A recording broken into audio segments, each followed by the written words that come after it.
మనిషి ఎల్లప్పుడూ సుఖ సంతోషాలతో జీవించాలనుకుంటాడు. తన ఆనందం, మనశ్శాంతి కోసం వెతుకుతూ ఉంటాడు. కాని వాటిని మాత్రం పొందలేకపోతున్నాడు. ఎంత కృషి చేసినా మనిషికి మనశ్శాంతి లేకపోగా తీవ్రమైన ఆందోళన, అసహనం, అశాంతి, అసంతృప్తితో దుఃఖ జీవితాన్ని అనుభవిస్తున్నాడు.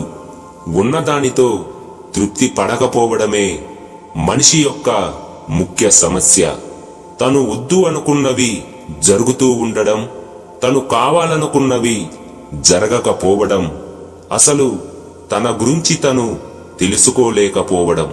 మనిషిలో నిస్వార్థమైన ప్రేమ, ఎదుటవారి పట్ల కరుణ, స్నేహభావం, ఎదుటవారి విజయంలో పాలు పంచుకొని ఆనందించే స్వభావం, ఇలాంటి పవిత్ర గుణాలు మనుషుల్లో అరుదైపోయాయి.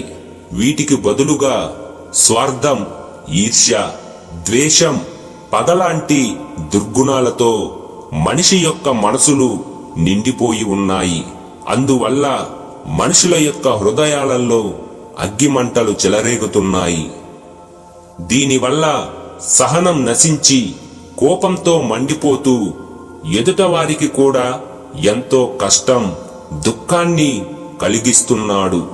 మనిషిలో చెలరేగే ఈ దుర్గుణాలు మనిషిపై పెత్తనం చేస్తూ తమ హృదయాన్ని మండింప చేయడం వల్ల మనశ్శాంతి లేకుండా జీవిస్తూ ఉన్నాడు. ఇలాంటి దుర్గుణాలతోనే మనిషి స్వార్థంతో తన ఉన్నతి స్థితి కోసం ఎంతటి దుర్మార్గానికైనా తెగిస్తున్నాడు. హత్యలు, దొంగతనాలు చేస్తున్నాడు. తమ అతి తెలివితేటలతో ఎదుట వారిని మోసగిస్తున్నాడు. అవినీతితో అన్యాయంగా ధన సంపాదన చేస్తున్నాడు. ఆస్తి అంతస్తులను కూడబెడుతూ అధర్మాన్నే జీవిత లక్ష్యంగా ఎంచుకుని ధర్మం గురించి మరిచిపోతున్నాడు. ఆశ్చర్యం ఏమిటంటే అంతకు అంతా అనుభవించాలన్న సంగతి తెలిసిన మనిషికి అవన్నీ మరిచి చేస్తూ పోతూనే ఉన్నాడు.